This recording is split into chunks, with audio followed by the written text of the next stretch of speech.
Ibu Sri Mulyani Indrawati mengatakan bahwa kebijakan fiskal bisa menjadi bantalan untuk menghadapi potensi perlambatan ekonomi tahun 2023. Halo teman-teman, selamat datang kembali di channel KCA ASP Official.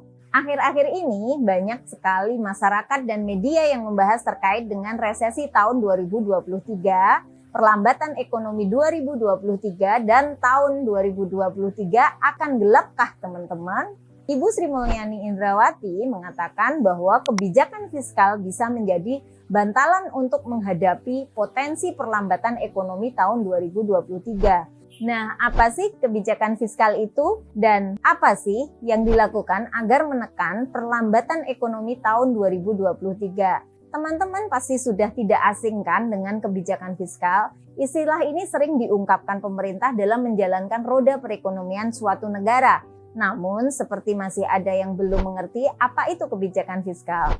Nah, mengutip dari buku Kebijakan Fiskal dan Moneter yang berjudul Teori dan Empirikal karya Wayan Sudirman, kebijakan fiskal adalah penyesuaian dalam pendapatan dan pengeluaran pemerintah untuk mencapai kestabilan ekonomi yang lebih baik dan laju pembangunan ekonomi yang dikehendaki yang umumnya diterapkan dalam rencana pembangunan. Jika dilihat dari sudut pandang ekonomi makro, kebijakan fiskal ini dibagi menjadi dua. Yang pertama, kebijakan fiskal ekspansif. Artinya adalah peningkatan belanja pemerintah atau penurunan pajak yang dirancang untuk meningkatkan permintaan agregat dalam perekonomian yang bertujuan untuk meningkatkan produk domestik bruto dan menurunkan angka pengangguran.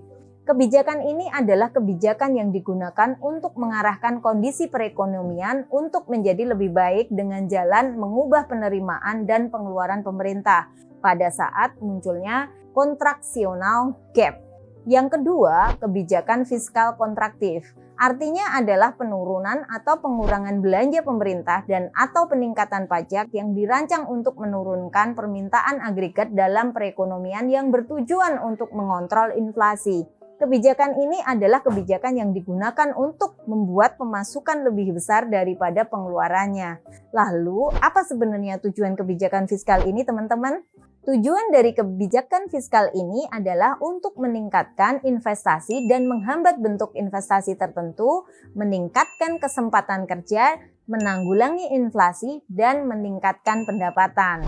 Selanjutnya, apa kira-kira hubungannya kebijakan fiskal dengan perlambatan ekonomi 2023? Menteri Keuangan kita, Ibu Sri Mulyani Indrawati optimis bahwa anggaran pendapatan dan belanja negara atau APBN sebagai instrumen fiskal bisa menjadi bantalan untuk menghadapi potensi perlambatan ekonomi pada tahun 2023. Beliau telah menilai bahwa pemerintah bersama DPR telah membuat APBN 2023 untuk menghindari resiko dari pasar yang sangat tidak pasti akibat konflik geopolitik dan tekanan inflasi.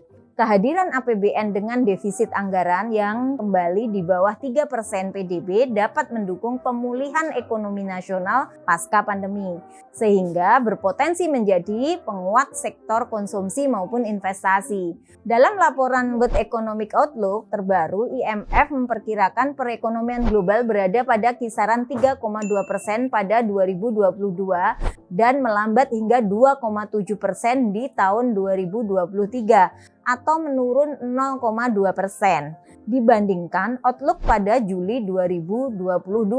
Economic Counselor IMF Pierre Oliver menjelaskan sebagian besar negara mengalami kontraksi hingga tahun depan dengan negara perekonomian terbesar seperti Amerika Serikat, Uni Eropa, dan China akan melanjutkan tren perlambatan. Perlambatan ini dipengaruhi oleh konflik di Ukraina, tekanan inflasi, dan pelemahan ekonomi di China. Tapi teman-teman tidak perlu panik dan dihimbau untuk tetap tenang. Karena menurut Deputi Gubernur Bank Indonesia, Bapak Dodi Budiwaluyo telah menilai bahwa ketahanan ekonomi Indonesia saat ini masih baik. Dan kinerja pertumbuhan berada di jalur yang benar. Meski IMF menurunkan proyeksi global dalam laporan terbaru. Penyebabnya adalah ekspor komoditas yang masih menjadi primadona. Lalu adanya penguatan industri hilirisasi atau olahan barang hasil mineral yang berorientasi pasar. Maka dari itu, mari teman-teman kita sama-sama untuk mempersiapkan diri agar kita siap hadapi resesi apabila itu terjadi.